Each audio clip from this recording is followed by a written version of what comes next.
ताई रात्री नेमकं सभेमध्ये काय झालं होतं? मी रात्री 8:30 वाजता आंबेडकर चौकात शिवबाबाची सभा होती, त्या सभेसाठी गेली होती. सभेला भरपूर माणूस गोळा झालतं. त्याच्यामध्ये मी पण जाऊन शाहीरच्या मिसेस होत्या त्यांच्याजवळ बसले. पहिल्यांदा साजिद भाईंचं चालू झालं भाषण. नंतर कालेसाहेब बोलायला चालू झालं. त्यावेळेस अचानक दगडफेक झाली. त्यावेळेस वहिनी साहेब आलत्या, शीतल वहिनी साहेब होत्या, शिवबाबा होते, सयाजीराजे होते आणि अचानक दगडफेक चालू झाली. त्यामुळे सगळा गोंधळ झाला. तुम्हाला कुठं लागला दगड? माझ्या इथं दंडावर दगड जोरात, आणि दगड पण एवढा लहान नव्हता, एवढा असा मोठा दगड होता. आणि माझ्या बरोबर अजून 1-2 दगड लोकांना लागलेत. त्यांनाही जखम झाली म्हणा. त्यांना पण जखम झाली. साधारण किती वाजता घडले? साधारण 9ला सभा चालू झाली, 9:30च्या टायमिंग मध्ये झाले. त्यावेळी लाईट पण गेली होती असं? लाईट गेलती, शीतल वहिनी बोलत होत्या त्यावेळेस लाईट पण गेली. मग टॉर्च लावून सगळ्यांनी, त्यांनी सभा काय बंद केली नाही, सभा चालूच होती. पण आतापर्यंत कधी असं घडलं नाही. आता म्हणजे मला इथं येऊन नांदायला, इथं गायकवाडमध्ये 35 वर्ष झाली. आतापर्यंत माझ्या ह्याच्यात तर 35 वर्षात कधी कुठं काय अशी दंगल किंवा दगडफेक असं कधीही झालं नाही. तरी पाठीमागच्या कुठल्या निवडणुकीत असा कधी प्रकार घडला नव्हता? नाही घडला असा. काय वाटतं या नेमकं दगडफेकीच्या मागचं? आता किती जरी त्यांनी म्हणजे असं दगडफेक कुठं काय म्हणजे बाकीचे काय गोष्टी केल्या, तरी पण हे तर आम्ही मोहिते पाटलांची माणसं आहे. त्यामुळं आम्हाला काही दगडफेक केली, हाणामारी केल्या, काही जरी केल्या तरी आम्ही काय बदलणारी माणसं नाही. आम्ही तुतारीच्याच माणसांना मतदान करणार. नमस्कार, मी प्रतिभा विलासनंद गायकवाड, प्रभाग क्रमांक 9 या भागातून राष्ट्रवादी काँग्रेस शरदचंद्रजी पवार यांच्या गटातून आदरणीय विजयदादांच्या माध्यमातून आज उमेदवार आहे. तर रात्री डॉक्टर बाबासाहेब आंबेडकर यांच्या पुतळ्याच्या समोर जी दगडफेक झाली, त्या दगडफेकीचा पहिल्यांदा मी सर्वप्रथम निषेध करते, कारण ही घटना व्हायलाच नाही पाहिजे होती.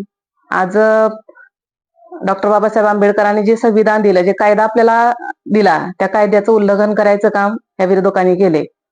खरं तर आज तिथं लहान मुलं होती, महिला होत्या, भरपूर समुदाय होता, आणि ते समुदाय असताना सुद्धा आज असं कृत्य करणं म्हणजे हे कृत्य करणं म्हणजे खरंच एक लाजिरवाणी गोष्ट आहे. कारण आज आतापर्यंत मलाही जवळजवळ 25 वर्ष झाली अकलूजमध्ये येऊन, कारण कधी असं कृत्य कधी मी ऐकलं नाही किंवा कधी घडलं नाही. पण आज हे कृत्य खूप भयानक असं कृत्य घडलं. दगडफेक करणं किंवा माणसांना घाबरवण्यासाठी हे कृत्य केलं असेल तर तसं समजून जाऊ नये. कारण आज मोहिते पाटील जे प्रेमी लोक आहेत, म्हणजे आज बघितलं तर बघा, आपल्याला माहिती आहे अकलूज पूर्ण मोहिते पाटलांना मानणारा वर्ग आहे. त्याला भिवून असं लोक की असं म्हणणार नाहीत की बाबा हा त्यांनी दगडफेक केली म्हणून त्यांना भिवून आम्ही विरोधकांना वगैरे मत देऊ. तर आज उलट ते चांगलं कृत्य घडलं, कारण उद्या जी घडणारी गोष्ट ती आजच लक्षात आली. आणि म्हणून आज आपल्याला तुतारीला मतदान करून आपल्याला मोहिते पाटील पॅनल 27च्या 27 उमेदवार आज आपल्याला इथं निवडून द्यायचे. तर ही घटना घडल्यानंतर त्वरित शिवबाबांनी पोलीस स्टेशनला फोन केला आणि तिथून पोलीस प्रोटेक्शन मागवून घेतलं. आणि आदरणीय वहिनीने आणि बाबांनी असा शब्द दिलाय की जे कृत्य घडलं तर हे कृत्य खरंच निंदनीय होतं आणि आपल्या लोकांनी घाबरून जाऊ नये, उलट ठामपणे आपल्या मोहिते पाटील परिवारावर विश्वास ठेवून त्यांच्या पाठीमागं जावं, एवढंच या प्रसंगी सांगू इच्छिते. आणि तुतारीवर आपलं स्वतःचं मत देऊन तुतारीला 100% निवडून आणण्यासाठी आपण सर्व मदत करूया. कुणाच्याही खिशातले पैसे नाही आहेत, सरकारच्या तिजोरीतले ते पैसे आहेत. आणि सरकारच्या तिजोरीतले पैसे हे आपल्याला मिळत आहेत. हे कुठून मिळत आहेत? हे मागं उभं असलेली, इथं बसलेली सगळीजण तुम्ही GST भरताय, टॅक्स भरताय, बाकी सगळे पैसे शासनाचे भरताय, आणि तिजोरीमध्ये पैसे जात आहेत. आणि त्या तिजोरीतले पैसे तुम्हाला वाटले जात आहेत, म्हणून लाडक्या बहिणीला पैसे मिळत आहेत. ठीक आहे, ठीक आहे, चालू देत असू देत. दगड पडला तरी सभा चालू राहील, लाईट गेली तरी सभा चालू राहील, आणि काही अडचण आली तरी सभा चालू राहील. आमच्या बहिणीला लागलं तरी बहीण जरा सुद्धा हल्ली नाही, मागचे सुद्धा कोणी हल्ले नाहीत. आम्ही घाबरतच नाही. हे विजयदादांचं अकलूज आहे, अजून सुद्धा विजयदादांचंच अकलूज आहे. आणि इथं सगळी आपण सुरक्षितच आहोत. बरं झालं उद्याचं चित्र आज दाखवलं.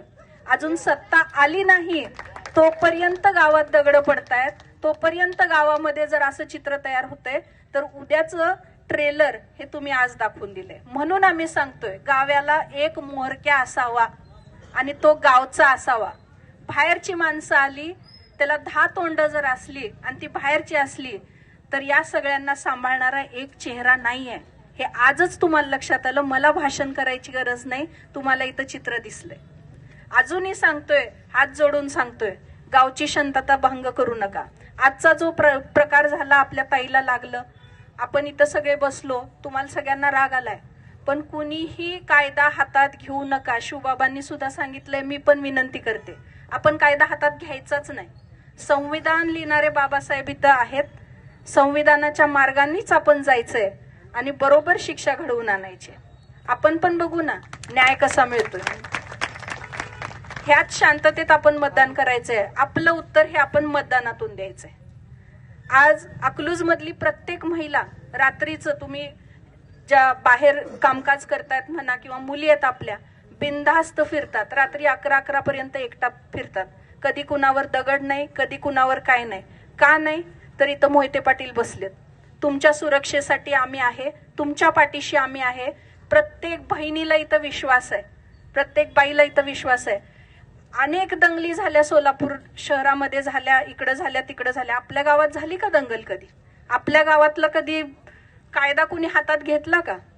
आणि हे सगळं त्या वेळीचे जे प्रशासनामध्ये सगळे आपले जे लोक होते, आदरणीय विजयदादांच्या विचारावर चालणारे लोक होते, ह्यांनी तो कायदा सांभाळलेला होता, यांनी सगळं सांभाळलेलं होतं. म्हणून तो दिवस आपल्याला बघायला मिळाले. इथून पुढचं आपलं गाव बिघडवायचंय का? तुम्ही सांगा. मला विश्वास आहे, मी आजपर्यंत पाहिले, इथं जो माणूस बाहेरून येऊन राहतो तो अजून 4 पाहुणे घेऊन येतो. जो माणूस मुलगी बाहेर देतो, काही वर्षांनी प्लॉट इथं घेतो. का घेतो? सुरक्षित गाव आहे म्हणून घेतो. तुम्ही दहशतवाद दहशतवाद दहशतवाद म्हणून आम्हाला बदनाम करताय आणि आमच्याच सभेवर दगड पडताय. चित्र तुम्हालाच दिसतंय, कॅमेरे सगळ्यांचेच चालू आहेत, सगळ्यांनी बघितलंय. जास्त बोलायची गरज नाही, सत्य आहे. एवढंच सांगते. पुन्हा एकदा विनंती करते की तुमचं आणि आमचं नातं वेगळं आहे. एक ताट प्रत्येकाने डोळ्यासमोर आणा. त्या ताटामध्ये भरगतचं अन्न आणा, पंचपक्वान आणा. आणि ते पंचपक्वानानं ताट जर भरलेलं असेल तर त्याच्यातलं फक्त मीठ काढून घ्या. त्या अन्नाला काही चव राहील का बघा. तर मोहिते पाटील जर ते ताट असतील ना, तर त्याच्यातलं मीठ तुम्ही आहे. हे नातं आहे, तुमच्यामुळं आम्ही आहे आणि आमचं तुमच्यापाशी कर्तव्य आहे. सत्ता असो नसो, गावचे पाटील आहे, तुम्हाला सांभाळणं, तुमच्या पाठीशी राहणं, तुमचा विकास करणं हे आमचं कर्तव्य आहे. विजयदादांनी सत्ता गेल्यावर कधी कुणाची साथ सोडलेली नाही आहे. माळशिरस तालुका सत्ता नसताना पण त्यांचाच होता आणि आधी पण त्यांचाच होता. आम्ही सत्तेवर असो नसो, तुम्ही आमची जबाबदारी आहे, आम्ही तुमची जबाबदारी घेतलेली आहे, आम्ही कायम राहणार आहे. पण ही बाहेरची माणसं आत येऊ देऊ नका, आपलं गाव बिघडू देऊ नका, एवढीच विनंती करते. आणि आपले हे जे सगळे उमेदवार आहेत, नगराध्यक्ष पदासाठी आपल्या उमेदवार आहेत रेश्माताई, लालासाहेब आडगळे, बाकीच्यांच्या ओळखी मला वाटतं आम्ही यायच्या आधी झालेले आहेत, सगळे उभे राहिलेले आहेत. आपले फक्त इथं बसलेले नाही, तर 27च्या 27 उमेदवार हे आजच्या प्रकारानंतर जिद्दीनं निवडून आणावेत, एवढी विनंती आज मी या गावासमोर करते.